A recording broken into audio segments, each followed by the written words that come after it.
I got cheese on my shirt. But never you mind. The seed of the sacred fig. Finally saw it. Let's talk about it.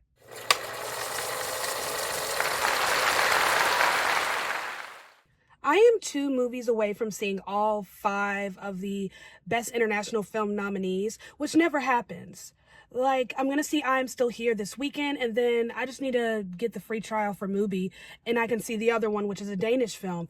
But I've never seen all of the Best International Film nominees, like never. Usually when I'm talking about predictions and what I think will go here or there, I usually skip that category. But I'm doing good. Kind of proud of myself. Like, pat me on the back. So the seed of the sacred fig, this is kind of interesting because this is Germany's entry. It's a German film, but it's also an Iranian film. The language here is Persian, aka Farsi. And the movie is about a family living in Tehran, a father, Iman, who just got a promotion. He is now an investigative judge working for the regime. He has a wife and 2 daughters. One daughter who is in college, the other one in, I'm not sure if it's like secondary school, high school, something. She's still, I guess what we call primary school here in the States. And as he's moved up to this position, he's decided to share with his family finally what he does for a living he hasn't before, because of the precarious nature of his job and also with how unpopular it is. He's kind of kept that a secret. Now he's let his family in on what this change not only means for him as he's being promoted. He could eventually become a judge in the Revolutionary Court, but it also means a potentially better housing for their family and, positive changes. And that's kind of where we start here. We have Iman, who considers himself to be an honorable man who does the right thing. And now he's in a position where he's essentially signing death warrants. His job as an investigator is to look into, I guess, indictments, these charges and cases, and sign off on, I'm not exactly sure. I didn't quite understand it. But he is potentially looking at, signing off on death penalty cases and, signing death warrants. I guess that's what we would call it here in the States. That's the thing about international films. I had this same problem with Anatomy of a Fall because that's a courtroom drama, if you will. But that courtroom takes place in France. And that system is so different from ours. And it was hard for me to kind of separate what I know from what I was learning. But that's also the beauty of international films, is it's an opportunity to really step into a new comfort zone. It's an opportunity to learn about things outside of the United States. Because here's the thing about being an American, it's just us over here. Yeah, we got Canada to the north, Mexico to the south, but we're pretty isolated. This country's huge. We're isolated. So we're not really all that concerned with how other countries do things because it doesn't affect us on a daily basis. Not so much like, what's happening in Germany could potentially affect France, and then affect Spain, affect Portugal, so on and so forth. We don't have neighbors like that. And we don't really, travel with our neighbors like that. It's really just us over here. So yeah, we have opportunities when we're in school to learn about other cultures and other countries, but we really don't have opportunities to really experience it. The best way for us to experience it is either to travel, which is expensive, or movies such as these. The family lives in Tehran. All of this taking place in the middle of, protests that are happening. Women protesting having to wear the hijab. And a young woman was, quote unquote, killed, unalived, what have you. And the news media is lying about it, saying, oh, well, she had a stroke. And the daughters who are part of this, coming up generation, who are starting to question everything they've been told. They're starting to question the regime, whether or not the laws, which a lot of them coming from their religion, are actually good laws and just laws and laws worth following. And there is this battle within their own home because you have dad who works for the regime, mom who's loyal to her husband, and the daughters who are trying to figure out who is worthy of their loyalty. Going back to being an American and being, isolated over here, it can be very hard to wrap our heads around how other countries do things or the plights of people in other countries. It's really hard for me to kind of contextualize living in a country where you can't protest the government, you can't, mouth off to the government, you can't post freely on social media, like you can't go outside and wear whatever you want. The girls are in their homes wearing clothes, normally doing their own thing, but as soon as they step outside, they have to wear a hijab. I can't fathom that. So I appreciate movies such as these for, kind of pulling me into their world in a way through art to kind of help me understand that we really aren't the center of the universe. America may be the greatest country in the world, but we aren't the center of the universe. We're just different. And sometimes in order to appreciate what we have, we need to see what's out there. We need to see what's different. This movie is nearly 3 hours long, about 2 hours and 47 minutes. If you've been with me a while, I have a love-hate relationship with subtitles and foreign films in general because of subtitles, because it's so easy for me to kind of lose focus of what's going on the screen because I'm too busy reading. Some people can do two things at once. I can't. I'm not good at it. But what I have found as I'm watching more foreign films is that after a while, I stop reading and I just, go with whatever's happening on screen and just kind of context clues it for a while. And after a while, it's almost like you can kind of understand what people are saying and what's happening. I don't know if that's a phenomenon or what, but that happened to me with Godzilla 1, where after a while, I just stopped reading the subtitles, but I could perfectly understand what was happening. And even when I encounter languages that I'm not familiar with, I get even more nervous. It's not like Spanish, where I'm familiar with Spanish. I don't know anything about Farsi.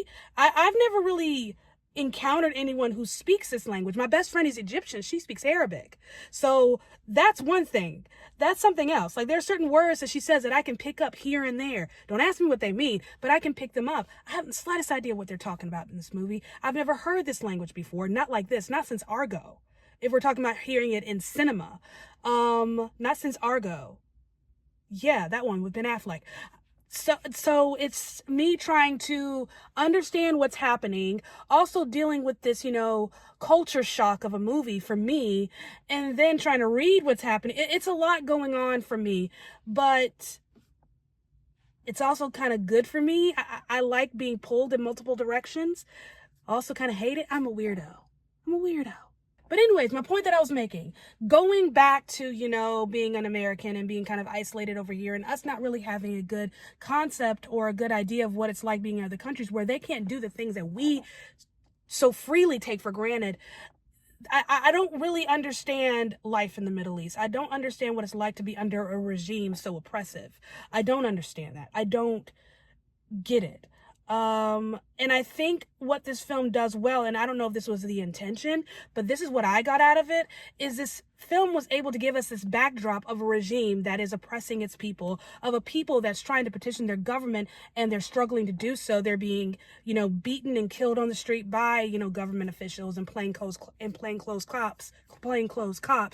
They're being, shot at, buckshots. They're being, taken to be interrogated, and their families don't know where they are. They're being executed for what we would consider to be a misdemeanor. You know what I mean? Hell, not even a misdemeanor, a First Amendment right. Crazy, right? And I can't quite understand that concept, like how this could happen and how human beings could do that to other human beings. But what I love that this film does is it takes this very large concept, for me anyway, and simplifies it into something universal, which is the family. Because like I said, you have this almost oppressive father who thinks he's an honorable man, who sees himself as being honorable, a wife who is very submissive to him, putting him even before her own daughters. And we can argue about that dynamic another time. But, putting him before her own daughters, and daughters who are challenging him. And so we kind of get an understanding of what it's like for Iranians through the lens of this family. These daughters who are wanting to think freely and be free and wanting to, dye their hair blue and paint their nails and pluck their eyebrows and wear cute clothes and clothes that are flattering to them. At one point they're at a shop and, the younger daughter, Sana, is getting clothes fitted for uniforms and she's wanting to wear her clothes a certain way. And the seamstress is basically telling her, like, no, this is not proper, you can't do this, that, and the third. And she's like, no, I don't like how this feels, I don't like this look. Like, she wants to express herself and be her own person, but living under the roof of someone who's not allowing that kind of individuality, and the struggle to want to break free from that. This is basically what we're seeing in the streets of Tehran in this movie, and it's so hard to kind of wrap our heads around it and understand how this could be, but it makes sense in the context of a family, how things like that can happen, how this father who has daughters and a wife whom he claims to love turns on them and betrays them, and, you know, almost loses his humanity a little bit, and he sees them as the enemy. It's kind of crazy. What I got out of this movie is kind of a cry for liberation. It's a celebration of liberation. But ultimately, this movie is about women and what women are fighting for overseas, and basic freedoms, the freedom to wear whatever they want, to express themselves however they feel, to be able to walk the streets without fear of death because they're not wearing, you know, the proper religious clothing. It's interesting how we're having different movies come out, and this is again a 2024 film, that are about, in one way or another, whether it's religious liberation or sexual liberation, but it's about women setting themselves free. It's interesting that this is the conversation we're having in film right now, and just how universal that is. Like, again, this isn't my culture. I don't know this language. This isn't my religion. This isn't my faith. But there is something so relatable about just wanting to be yourself and live your life however you choose, make your own decisions, and live your faith however you want. You know, it's, you know, miles apart, oceans away. We're not that different. We're really not that different.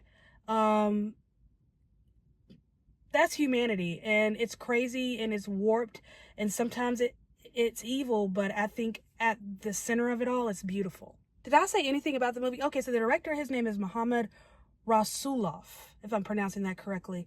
Yeah, the movie's excellent. That was very good. That was tense. Yeah, it's nearly 3 hours, but I was Gucci. It didn't drag. It was just good. The acting is superb. The mother in this, because again, she's very submissive, very loyal to her husband. You know, he has this new job, and, you know, he tells her, you know, we have a responsibility, and ends up wanting to change her entire family's dynamic to suit her husband's needs of, you know, reputation, privacy, and all that jazz. And how quickly she is to kind of push her daughters aside, shape them and mold them as best she can, because they're almost adults, into whatever she wants them to be for the benefit of her husband. And then we get towards the end and she realizes she has to make a choice. She has to choose between her husband and her daughters. And she has to come to grips with maybe she hasn't been making the right decisions on their behalf as their mother. You know, she's done a good job of being the dutiful wife, but at the expense of being a good mom. And that battle right there. I'm not a wife, I'm not a mom, but I imagine that dynamic and that balance can be rough sometimes, of trying to decide, what do you do in certain circumstances? Do you honor your vows, or do you protect your children? Even with all the turmoil in the background, the imagery is just gorgeous. Like, it blows my mind that people live over there like that, with all of that art and the architecture and the infrastructure and the music, and that's just normal. That's your normal. That's so cool. Like, do you have any idea how beautiful your atmosphere is? It's just stunning. I remember feeling like that when I first moved to New Orleans, because the city is just so colorful and there's so much music and it's so bright. To me, New Orleans is the prettiest after it rains. There's something about the sunlight when it hits the water and on the houses and the colors, and it's just beautiful. And I'm like, this is y'all's normal? It looks like this all the time? You've been living in all this beauty and it's just normal? Like, that's what it was like for me watching this movie and just seeing just color and architecture and music. And like, that's normal for some people. And that's just amazing to me. That's just amazing to me. When I say I love film, this is what I mean. Like, this right here is what I mean. This is a movie that's German, you know, the language is Persian, and I'm sitting here, an American in Louisiana, enjoying a culture that's miles away. Like, film does that. Film has a way of connecting worlds and cultures and people and languages, unlike any other art form. I think music might be a close second, but film does it with beautiful images and beautiful people and scenarios and situations that might look different from culture to culture, but it's relatable and it's universal. I'm nerding out. I love that. All of your Best Picture nominees are going to be in theaters right now. I know I'm Still Here is getting a wide release relatively soon. Catch these movies in theaters while you can. I highly recommend catching them in theaters while you can. But thank you for listening to me ramble about this beautiful movie, The Seed of the Sacred Fig. Let me know what you think if you happen to see it. Don't forget to like, comment, and subscribe. I love you. Y'all are amazing. And I'll see you next time.